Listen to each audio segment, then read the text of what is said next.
우리는 살아가며 수없이 화를 냅니다. 누군가의 말 한마디에, 생각처럼 되지 않는 일에, 그리고 무엇보다도 스스로에 대한 실망 때문에 화를 냅니다. 부처님은 말씀하셨습니다. 분노는 불길과 같아서 그 불은 먼저 자신을 태운다. 누군가에게 던진 한마디가 결국은 내 마음을 다치게 합니다. 남을 미워하는 순간 그 미움의 독이 나에게 스며듭니다. 그래서 부처님은 분노를 다스리는 첫걸음을 멈춤이라 하셨습니다. 화를 낼 때 말하지 말라. 화를 낼 때 움직이지 말라.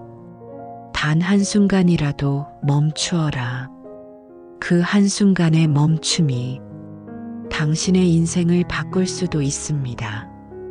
분노는 타인을 향한 것이 아니라 대부분 자기 자신을 향한 것입니다.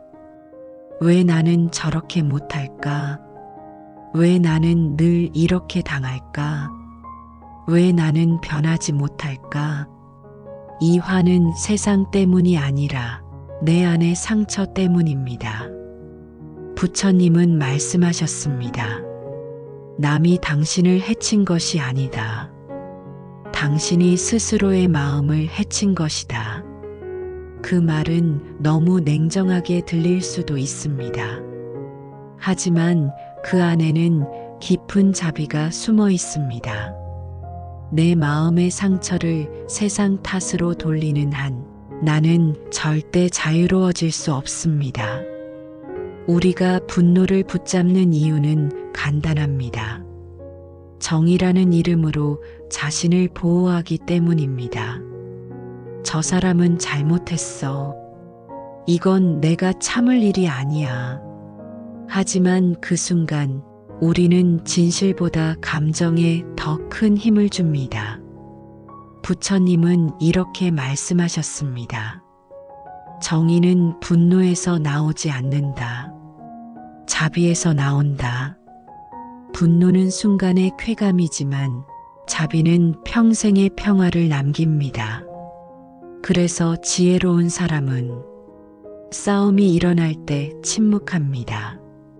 이기는 것이 아니라 잃지 않기 위해서입니다. 이제 우리는 집착의 문제로 들어가야 합니다.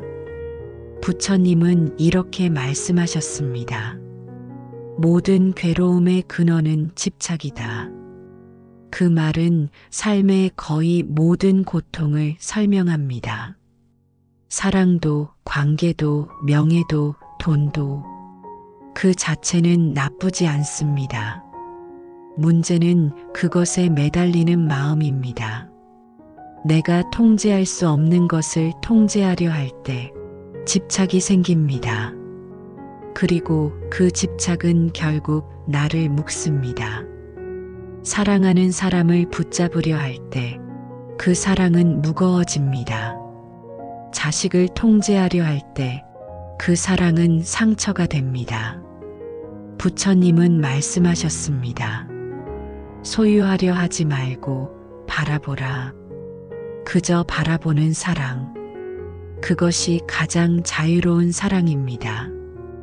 우리가 중년에 접어들면 삶의 많은 것들이 손에서 떠나갑니다. 건강도, 일도, 관계도, 역할도. 하지만 그것이 곧 불행은 아닙니다. 그건 단지 놓을 때가 되었다는 신호입니다. 부처님은 말씀하셨습니다. 나무는 잎을 떨어뜨려야 새순을 틔운다. 삶도 같습니다. 내려놓음이 곧 새로운 시작입니다. 어떤 이는 말합니다.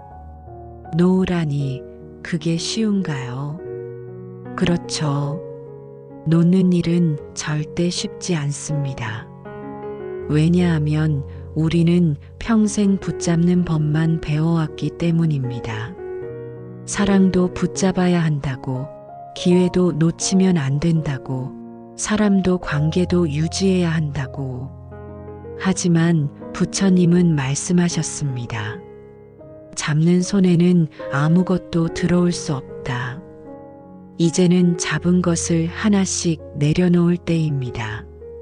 미련도, 분노도, 아쉬움도. 그때부터 인생은 가벼워집니다. 한 제자가 부처님께 물었습니다. 스승님, 모든 것을 내려놓으면 저는 아무것도 남지 않지 않습니까? 부처님은 미소 지으며 이렇게 대답하셨습니다. 모든 것을 내려놓으면 그때 비로소 당신 자신이 남는다. 그 말은 곧 깨달음의 핵심입니다. 내려놓음은 잃음이 아니라 되찾음입니다. 분노를 내려놓으면 평화가 남습니다. 집착을 내려놓으면 자유가 남습니다. 그리고 그 자유 속에서 비로소 당신의 본래 마음이 드러납니다. 부처님은 말씀하셨습니다. 마음은 맑은 물과 같다. 흙탕물이 가라앉으면 그 속에 맑은 하늘이 비친다. 우리 마음의 흙탕물은 분노와 집착입니다. 그것들이 가라앉을 때 비로소 우리는 자신을 제대로 볼 수 있습니다. 지금 이 순간 당신의 마음을 잠시 멈춰보세요. 호흡을 느끼고 지금 이 순간에 머무르세요. 그 순간 세상은 잠시 조용해지고 당신은 당신의 중심으로 돌아옵니다. 이제 기억하세요. 진짜 강한 사람은 세상을 이기는 사람이 아닙니다. 자신의 분노를 이기는 사람입니다. 진짜 자유로운 사람은 모든 것을 가진 사람이 아닙니다. 무엇에도 매이지 않는 사람입니다. 오늘 당신의 마음속 불길이 조용히 가라앉기를 바랍니다. 그리고 그 자리에 평화와 자비의 빛이 깃들기를 바랍니다. 이제 당신의 마음을 놓아주세요.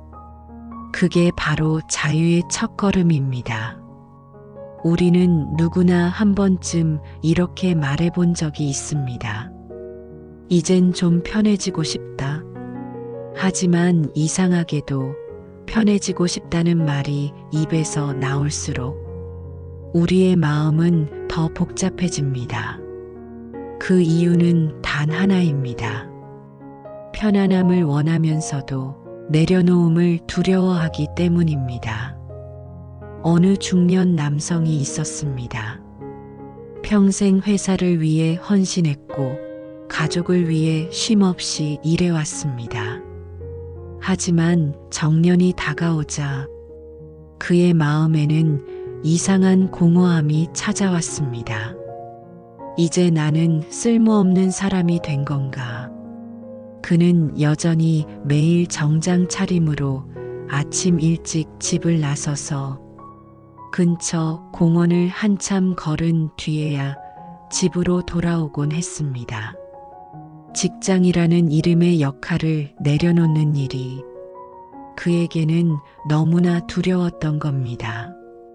그때 그는 한 스님의 법문을 듣게 됩니다. 법구경의 한 구절이었습니다. 삶은 덧없고 집착은 괴로움이다. 그것을 내려놓는 자, 참된 평화를 얻는다. 그는 이 구절을 몇 번이고 되뇌었습니다. 그리고 어느 날 깨달았습니다. 나는 일하는 기계가 아니라 살아있는 사람이다. 그날 이후 그는 회사 대신 자신의 삶을 정리하기 시작했습니다. 낡은 책들을 버리고 쌓여있던 서류를 태우며 오랜 세월 붙잡고 있던 직함을 마음속에서 놓았습니다. 그리고 비로소 그는 말했다고 합니다. 이제야 진짜 나로 돌아온 것 같아요. 우리가 평생 붙잡고 사는 것들, 그건 사실 우리의 일부가 아닙니다. 직업도 관계도 이름도 모두가 한때에 오실 뿐입니다. 부처님은 유마경에서 이렇게 말씀하셨습니다. 형상에 집착하는 자는 마음을 잃는다. 형상에서 벗어나는 자는 진리를 본다. 우리는 눈에 보이는 것을 너무 믿습니다. 그래서 관계의 모양, 사회적 위치, 자식의 성취에 매달립니다. 하지만 눈에 보이는 것은 변하기 마련입니다. 그 변화를 받아들이지 못할 때 고통이 시작됩니다. 한 어머니의 이야기입니다. 그녀는 평생 자식을 위해 살았습니다. 자식이 좋은 대학에 가고 결혼하고 안정된 삶을 사는 것이 자신의 존재 이유라고 믿었죠. 하지만 아이가 결혼 후 해외로 이주하고 자주 연락하지 않게 되자 그녀는 깊은 외로움에 빠졌습니다. 내 인생이 이제는 텅 빈 것 같아요. 그녀는 어느 날 저를 찾았습니다. 한 노스님이 조용히 말했습니다. 그대의 자식은 그대의 소유가 아니요. 그는 그대의 인연일 뿐이요. 아함경에도 이런 구절이 있습니다. 사람은 인연으로 만나고 인연이 닿으면 흩어진다. 그것을 슬퍼하지 말라.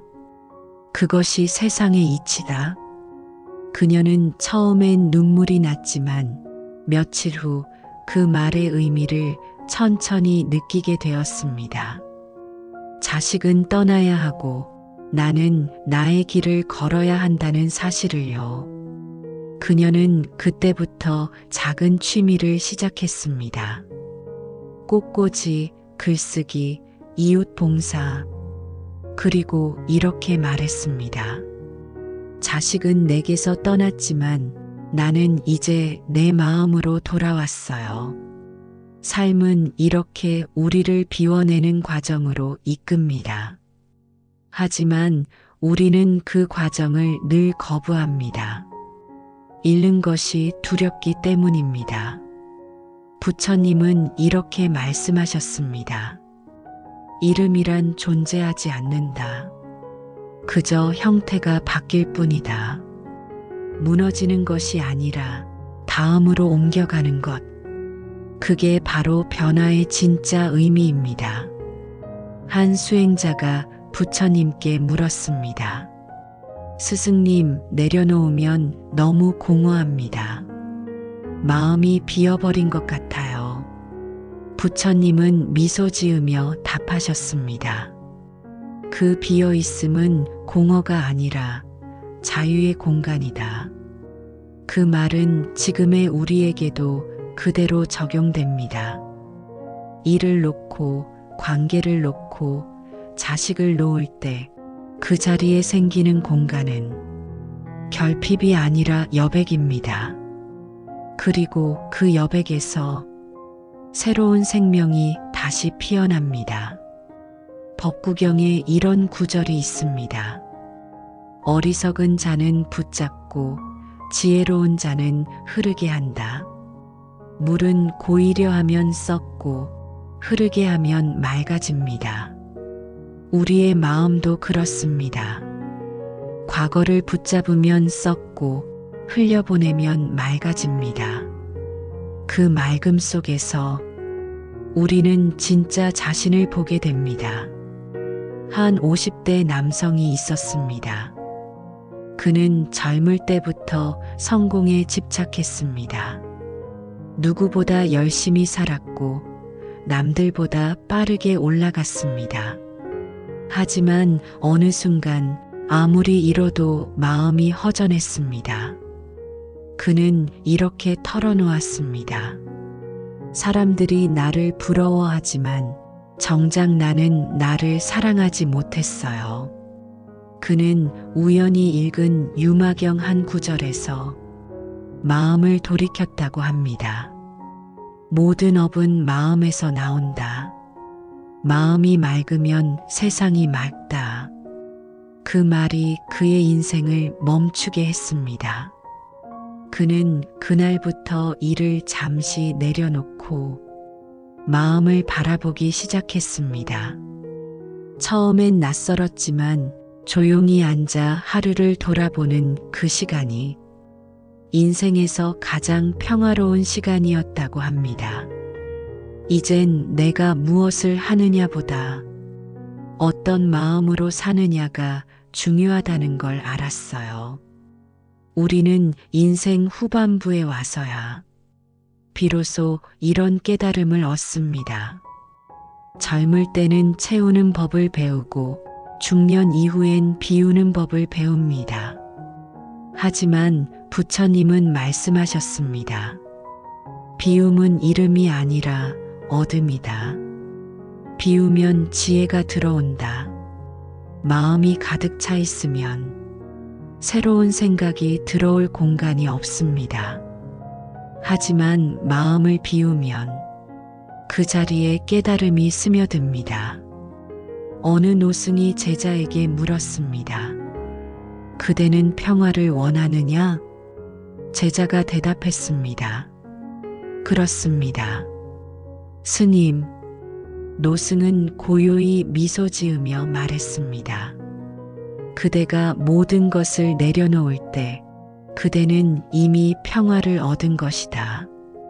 이 대화는 짧지만 그 안에는 평생의 수행이 담겨 있습니다. 평화는 결과가 아니라 상태입니다. 그리고 그 상태는 집착을 놓을 때 비로소 도달할 수 있습니다. 이제 우리도 그 연습을 해야 합니다.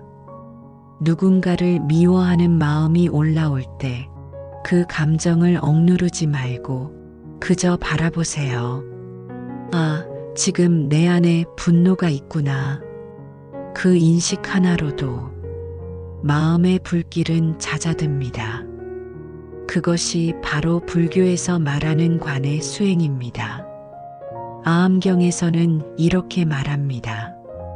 마음을 관하면 마음이 고요해진다. 이 한 구절 속에는 수행의 핵심이 담겨 있습니다. 우리는 늘 마음을 통제하려고 합니다. 화를 없애야지, 불안을 없애야지, 욕심을 버려야지. 하지만 부처님은 그렇게 하지 말라고 하셨습니다. 억누르지 말고 바라보라고 하셨습니다. 왜냐하면 마음은 억눌릴수록 더 요동치기 때문입니다. 억압된 감정은 사라지는 것이 아니라 조용히 숨어 있다가 더 큰 파도로 밀려옵니다. 그래서 부처님은 이렇게 말씀하셨습니다. 마음을 억제하지 말고 그 마음을 알라.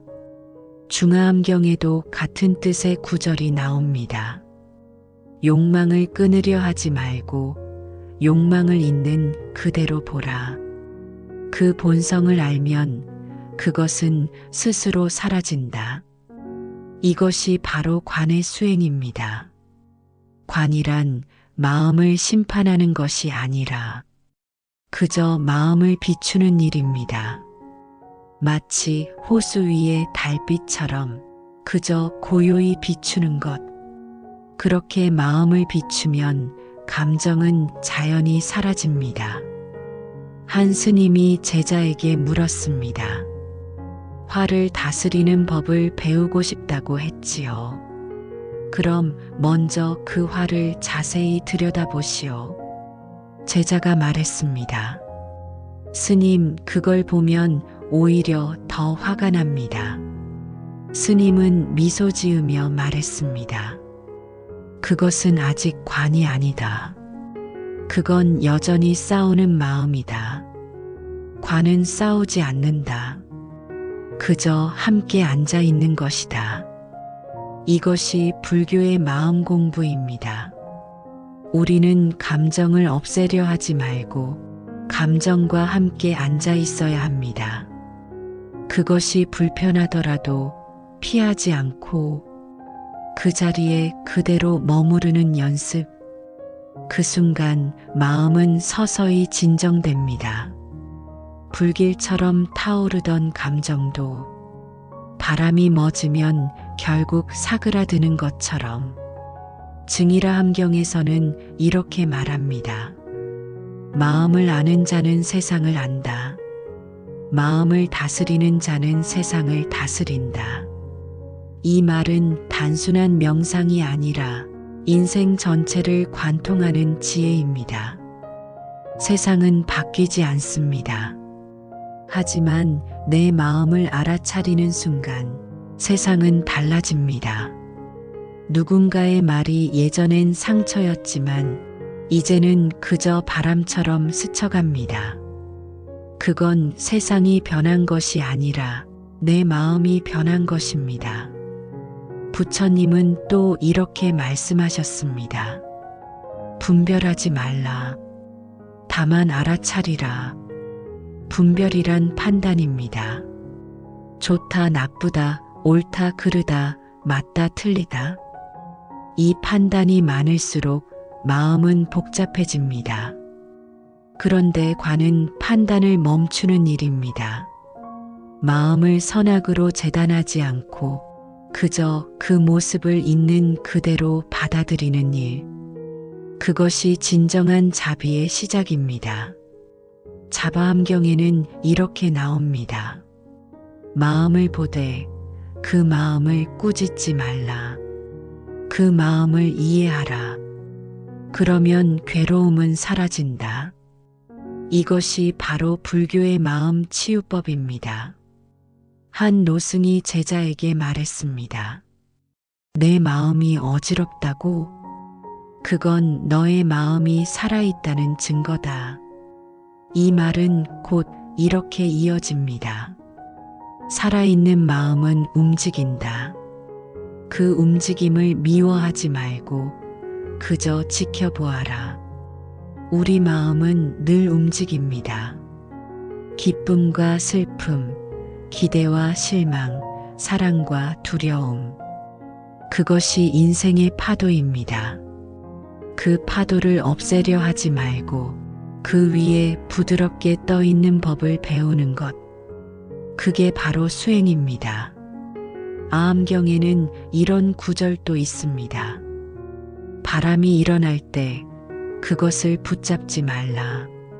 그저 지나가게 하라. 그리하면 하늘은 다시 맑아지리라. 감정도 바람과 같습니다. 붙잡으면 고통이 되고 그냥 흘려보내면 지혜가 됩니다. 당신이 분노를 바라보는 그 순간 분노는 더 이상 당신을 지배하지 못합니다. 당신이 불안을 바라보는 그 순간 불안은 당신의 주인이 아니라 손님이 됩니다. 그것이 관의 힘입니다.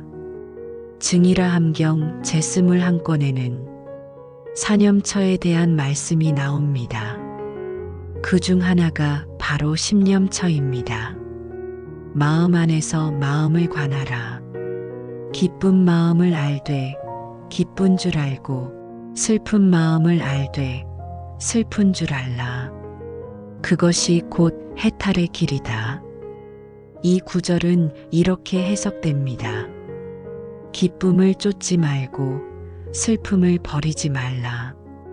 그저 그것이 지금 내 안에 있음을 알아차려라. 그 인식이 바로 자유의 문을 연다. 이것은 매우 단순하지만 실천하기는 어려운 가르침입니다. 왜냐하면 우리는 늘 감정을 바꾸려 하기 때문입니다. 하지만 부처님은 바꾸지 말라고 하셨습니다. 그저 보라고 하셨습니다. 그 순간 변화는 자연히 일어납니다. 관의 수행은 중년 이후에 더 절실해집니다. 왜냐하면 이제는 삶의 무게보다 마음의 무게가 더 크기 때문입니다. 아함경에서는 이렇게 말합니다. 지혜로운 이는 외부의 적을 두려워하지 않고 자신의 마음을 두려워한다. 그 말은 진짜 싸움은 세상 밖이 아니라 내 안에서 일어난다는 뜻입니다. 누군가를 미워하기보다 그 미움이 내 안에서 어떻게 자라는지 보는 것. 그것이 수행의 시작입니다. 한 수행자는 매일 아침마다 마음에 이렇게 묻는다고 합니다. 오늘 내 안에 어떤 마음이 있나요? 그 물음 하나로 하루가 달라집니다. 화가 나도 두려워도 슬퍼도 그저 그것을 알아차림으로써 그 감정은 나를 덜 흔듭니다. 그는 말했습니다. 예전엔 화가 나면 그 사람을 원망했는데 이제는 화가 나면 내 마음을 바라봅니다.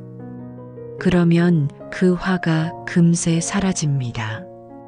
이것이 바로 관이 주는 평화입니다. 아함경의 가르침은 늘 단순합니다. 하지만 단순함 속에 깊은 통찰이 있습니다. 그것은 이렇게 요약할 수 있습니다.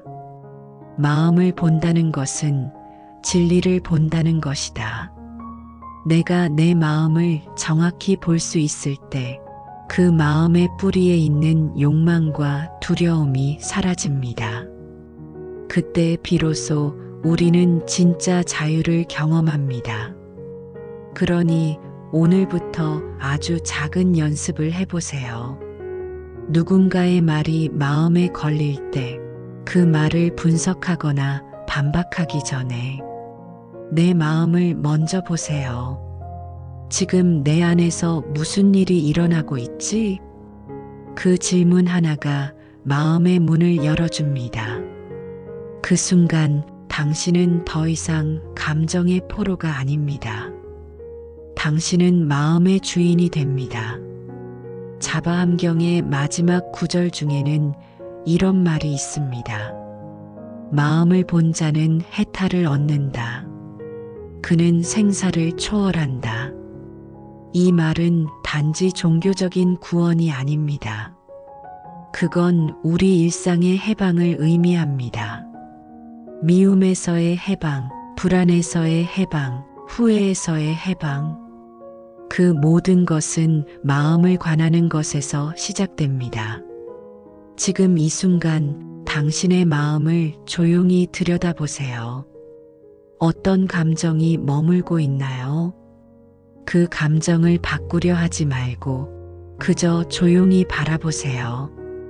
그것이 바로 수행이고 그것이 바로 평화이며 그것이 바로 자유입니다.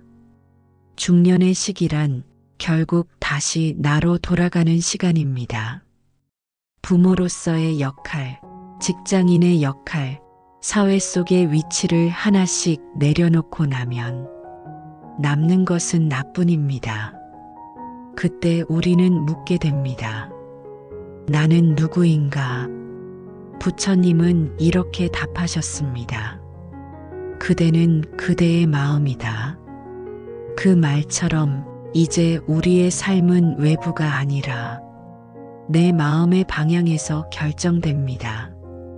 어떤 날은 그냥 허전할 수도 있습니다. 어떤 날은 이유 없이 눈물이 날 수도 있습니다.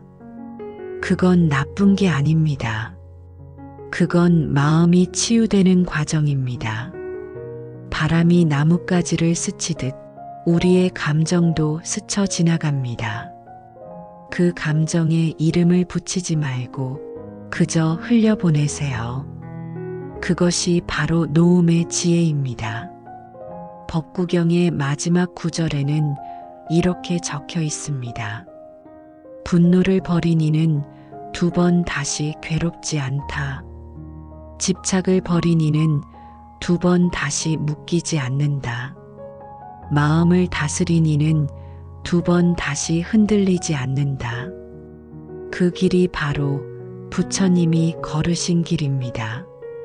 그리고 이제 우리가 걸어야 할 길입니다. 지금 이 순간 당신의 마음을 잠시 멈춰보세요. 숨을 들이마시고 내쉬며 조용히 자신에게 말해보세요. 이제 나는 내려놓는다. 그 말 한마디가 당신의 마음에 평화의 문을 엽니다. 그 문을 지나면 그곳에는 아무것도 없지만 동시에 모든 것이 있습니다. 그것이 바로 자유입니다. 그리고 그 자유는 당신이 지금 여기에서 시작할 수 있습니다.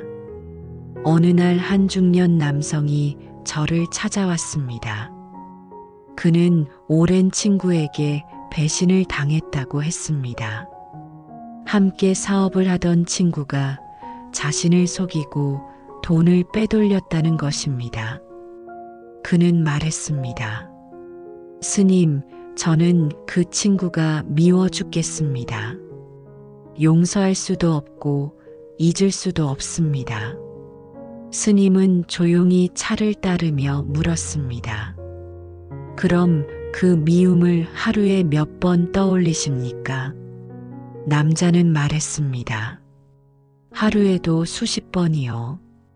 밥을 먹을 때도 잠들기 전에도. 스님은 다시 말했습니다. 그렇다면 그 친구는 당신의 삶에서 이미 떠났지만 당신은 여전히 그를 데리고 사는 셈이군요. 남자는 그제야 고개를 숙였습니다. 불교 경전 법구경에는 이런 구절이 있습니다.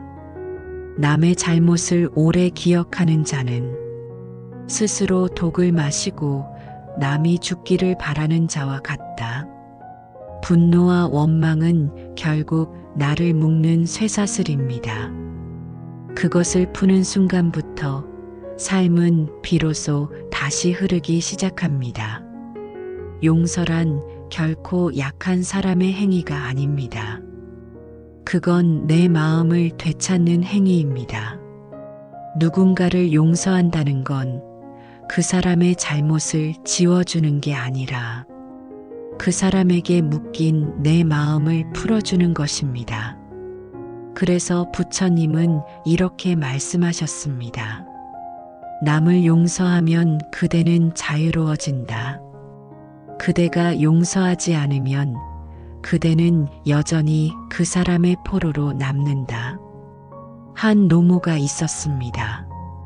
그녀는 40년 동안 며느리와 사이가 좋지 않았습니다. 서로 말 한마디를 나누지 않은 채 세월이 흘렀습니다. 그러던 어느 날 그녀가 병으로 쓰러졌습니다. 병상 옆에서 며느리가 손을 잡고 말했습니다. 어머니, 미워하셔도 좋으니 이제 그만 힘드시길 바랍니다. 그 말에 노모는 눈물을 흘리며 이렇게 말했습니다. 내가 너를 미워하느라 너무 오래 내 마음을 버텼구나. 그녀는 그날 이후 눈빛이 달라졌습니다. 오랫동안 짊어졌던 미움이 사라지자 얼굴에 평화가 깃들었습니다. 유마경에는 이런 구절이 있습니다. 마음이 병들면 세상이 병들고 마음이 평화로우면 세상도 평화롭다. 우리의 관계 또한 이와 같습니다. 내가 평화로우면 자식과의 관계도 배우자와의 관계도 달라집니다. 평화는 외부에서 오는 것이 아닙니다. 내가 그것이 되기로 선택할 때 오는 것입니다. 한 여성은 50대에 이르러 이렇게 고백했습니다. 이제는 누구에게 잘 보이려는 마음이 없어졌어요. 그냥 내가 나로서 괜찮다는 걸 받아들이게 됐어요. 그녀는 오랜 세월 좋은 엄마, 좋은 아내, 좋은 딸로 살았습니다. 하지만 정작 자신에게 좋은 사람은 아니었습니다. 그녀는 어느 날 수타니 파타의 한 구절을 읽고 크게 울었습니다. 자신을 사랑하지 못하는 자는 남을 진정으로 사랑할 수 없다. 그날 이후 그녀는 자신을 위한 시간을 가지기 시작했습니다. 아침 햇살을 느끼며 차를 마시고 책을 읽으며 스스로를 돌보는 작은 습관을 들였습니다. 그 평범한 시간 속에서 그녀는 진정한 자유를 느꼈다고 말했습니다. 부처님은 늘 마음 챙김을 강조하셨습니다. 그것은 단순히 명상이나 수행이 아니라 지금 이 순간을 온전히 살아내는 일입니다. 불교의 또 다른 경전 아함경에는 이렇게 나옵니다.